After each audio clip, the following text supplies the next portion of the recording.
Hey guys, welcome to the Gozu Moto YouTube channel. I'm Justin. I'm Jerome. Thanks for tuning in. And on today's episode, Jerome and I are going to show you guys how to do a cylinder head and cam swap. So on this channel, I'll be teaching you guys and Jerome how to do engine modifications, full engine and car rebuilds, and also just typical maintenance.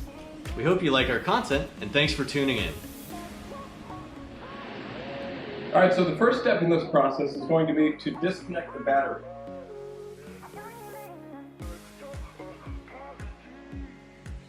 Alright, so now that the battery is disconnected, the next step is going to be to remove the coil packs. So we do that. You have to remove this connector here, and you have to be very careful that you don't break this tab. So you just lift up on the tab and wiggle the connector off. Just like that.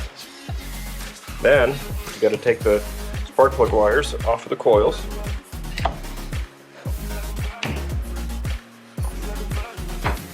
One, two, three, four. And then you take a 10mm ratchet socket. I'm sorry, 10mm socket. Look at this does.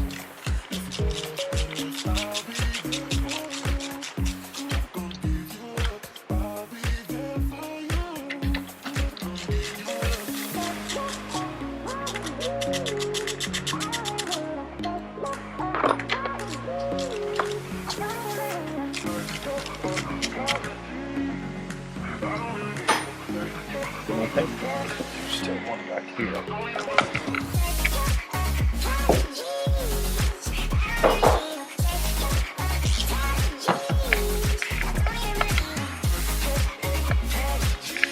Yep, don't forget about the one in the back. This one's a little more difficult to get to. Once you get it broken loose, you should just be able to turn it out with your fingers.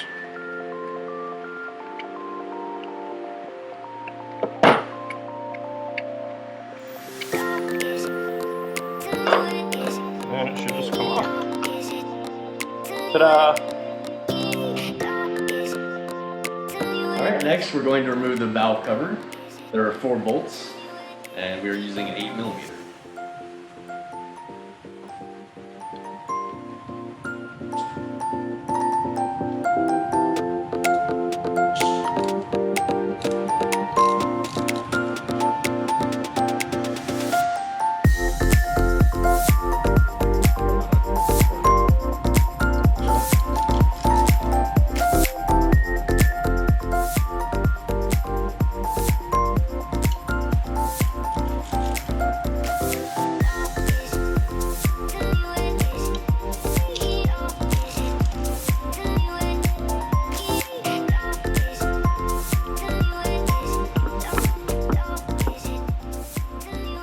We got to remove these 2 vacuum lines.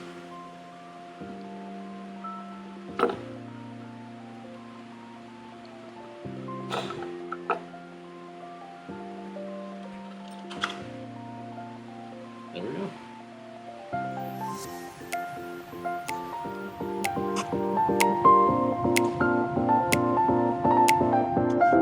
Alright guys, the next step is going to be to remove the alternator.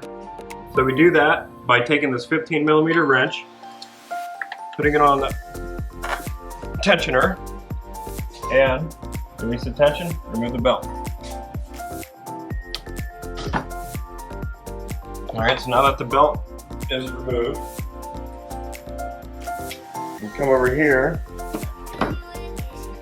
disconnect this connector. Be careful you don't break the tab. Should come out pretty easy just like that.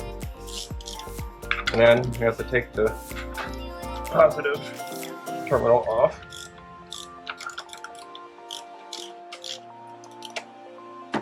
Loosen it.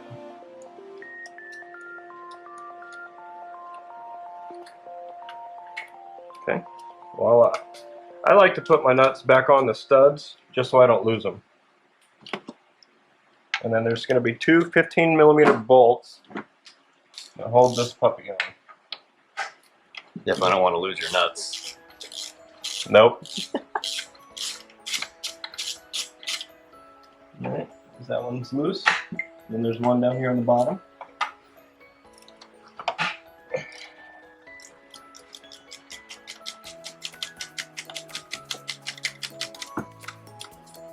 Sometimes a hose might get in the way.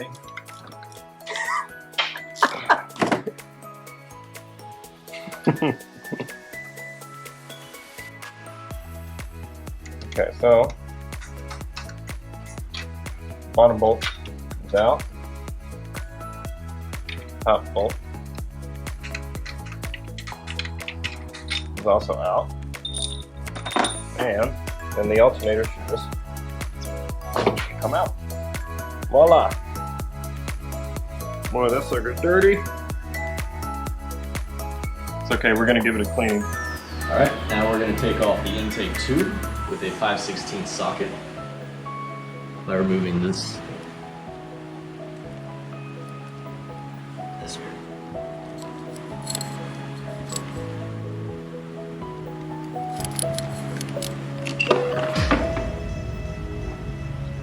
That's a common occurrence when you work on cars, is to drop the socket down tight places. That's what she said.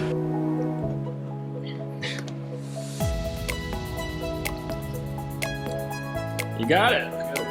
Alright guys, it's gotten late on us, so we're gonna have to catch you guys tomorrow. See you guys tomorrow.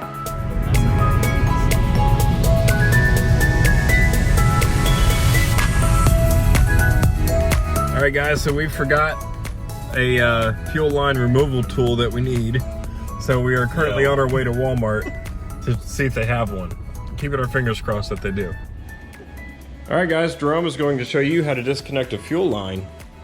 So you get your fuel disconnect tool, insert it into the clamp. Sometimes they might be a little difficult. So you insert it until it's all the way flush like that, and then you should just be able to pull the line straight off. There you go. All right, so Jerome is gonna remove the driver's side coil pack.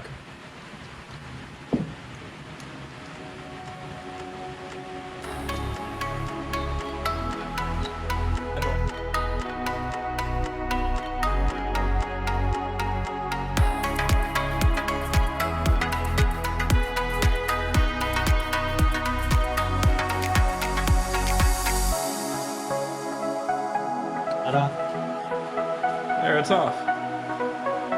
Okay, so the next step is to come over here and take the wire harness off to the intake manifold. Alright, so they're injector connectors and this throttle position sensor. So, just like any other connector, lift up the tab, wiggle it off, come out.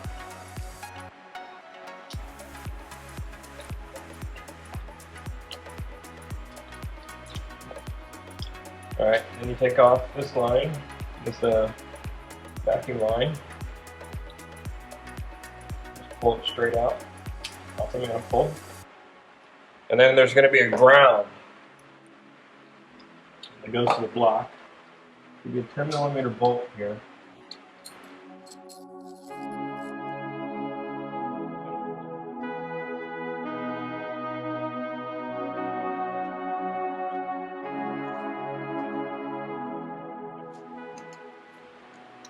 See, so it's not always easy, but just don't give up.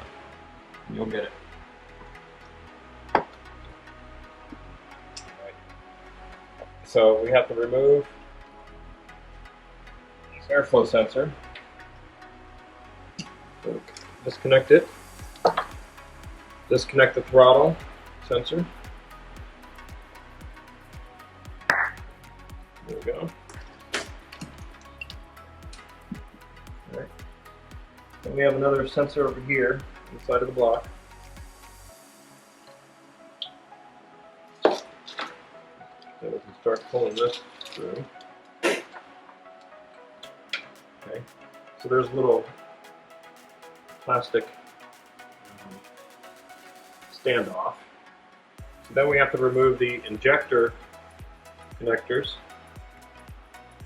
So there's a little metal lock ring on there. You just lift it up, and you should be able to pull the injector connector up and off. There we go. Right, this is the first one. Then you just kind of work your way back, making sure you don't damage any of the wires or break any of the connectors. There's that one. All right, next is to remove the 10 bolts that are holding the intake manifold with an 8mm. 1, 2, 3, 4, 5, 6, 7, 8, 9, 10.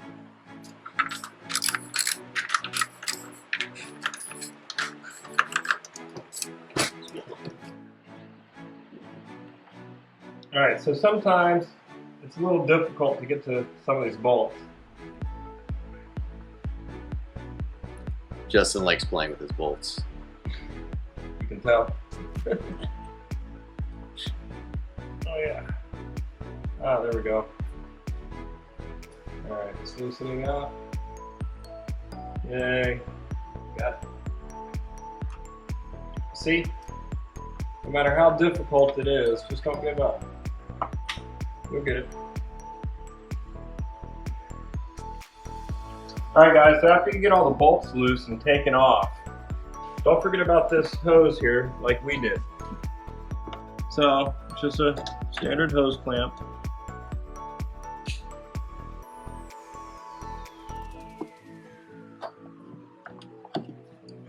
Alright, and you're going to be difficult, ain't you?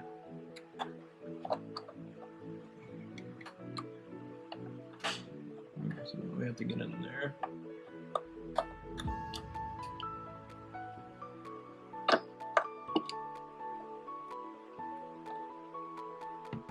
Go.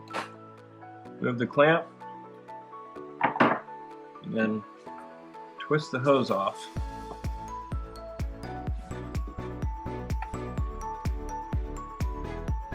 There we go. Twisted, rope, free. And you can pull it out. Just like that. Alright, so don't forget about this other hose up in the front underneath the throttle body.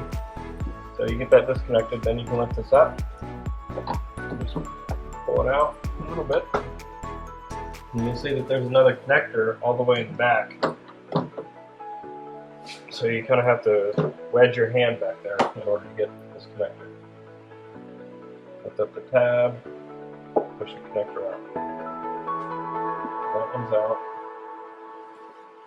And then it's easier to disconnect this boost line from up here.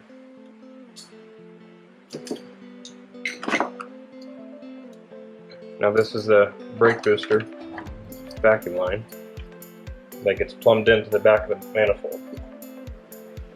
So it's easier to disconnect it there. And you should be able to start pulling this.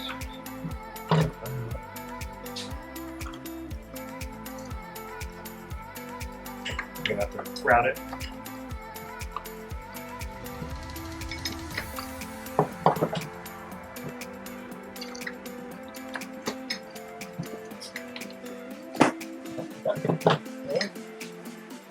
There's one more tube connected to it. And there we have it. Finally got this sucker off. Woo!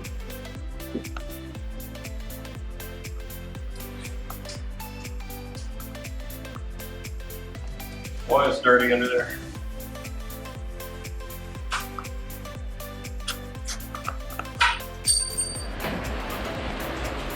Alright, so after you pull the intake manifold off, it's a good idea to vacuum up any dirt and debris just to keep it from falling into the cylinder heads, or into the block when you pull the heads off.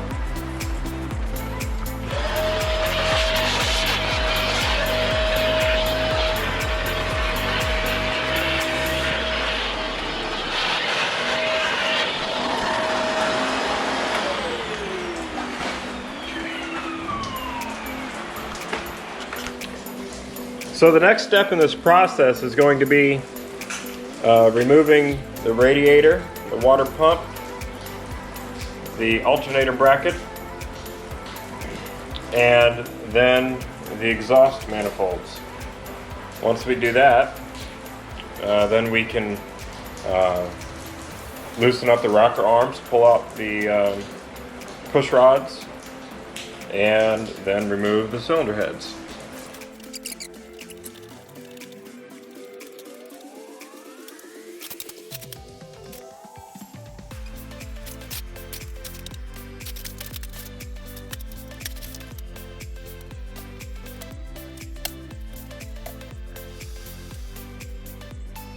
Alright, now that we have the car on jack stands, we can go ahead and place a catch can underneath the car so that we can start draining the radiator fluid. Once this clamp is slid out of the way, then you can remove the tube, normally by twisting back and forth and pulling at the same time. There you go. Now they're normally stuck on there pretty good, so it's going to take some force. And once you do get it off, there's probably going to be water that goes everywhere.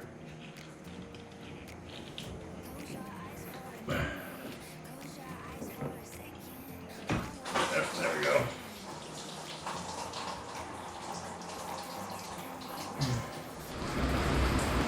So next is going to be the removal of the water pump. Should be 3 10mm bolts on this side and 3 10mm bolts on that side. So let's go ahead and get it removed.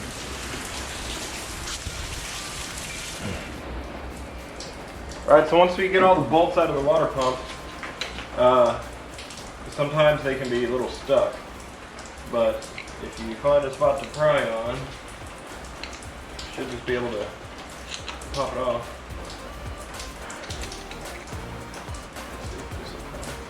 There we go. There we go. Okay. Now comes the water pump.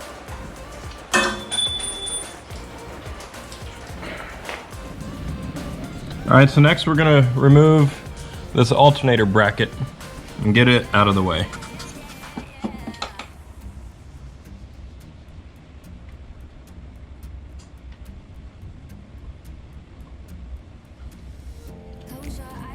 So now I'm going to try and remove the radiator, get it out of the way.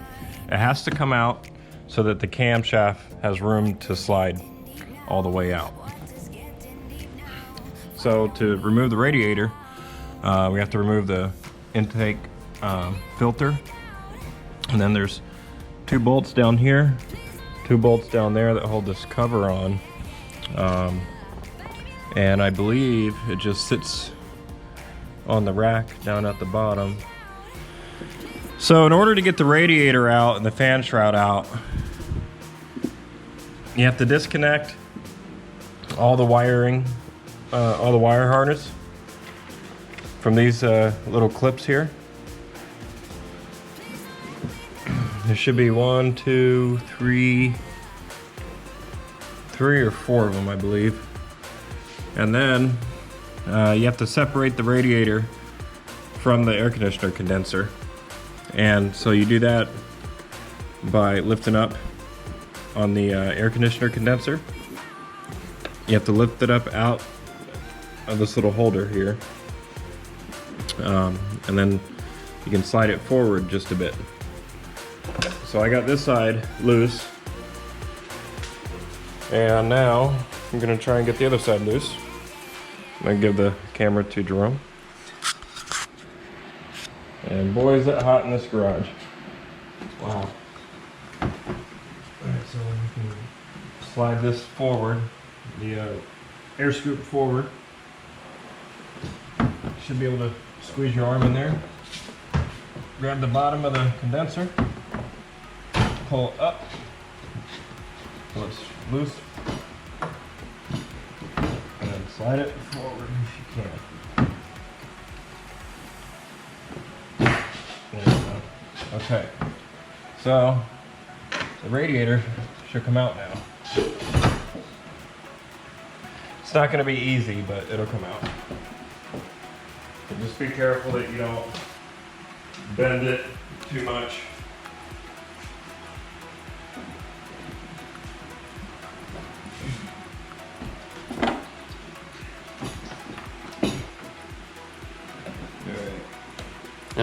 In our next episode, we're going to be getting a portable AC unit. Yeah, right. Stay tuned. Oh, that'd be nice. It's so hot. All right.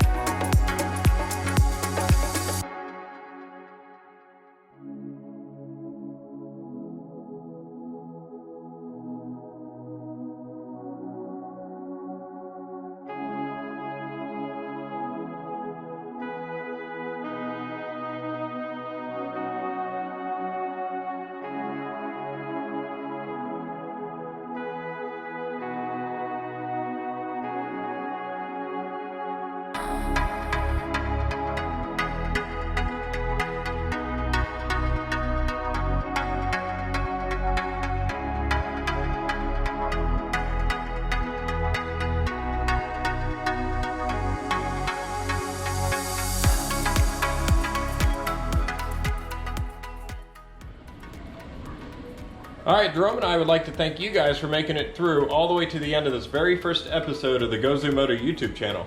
Hope you guys liked it. If you did, please feel free to subscribe and comment below.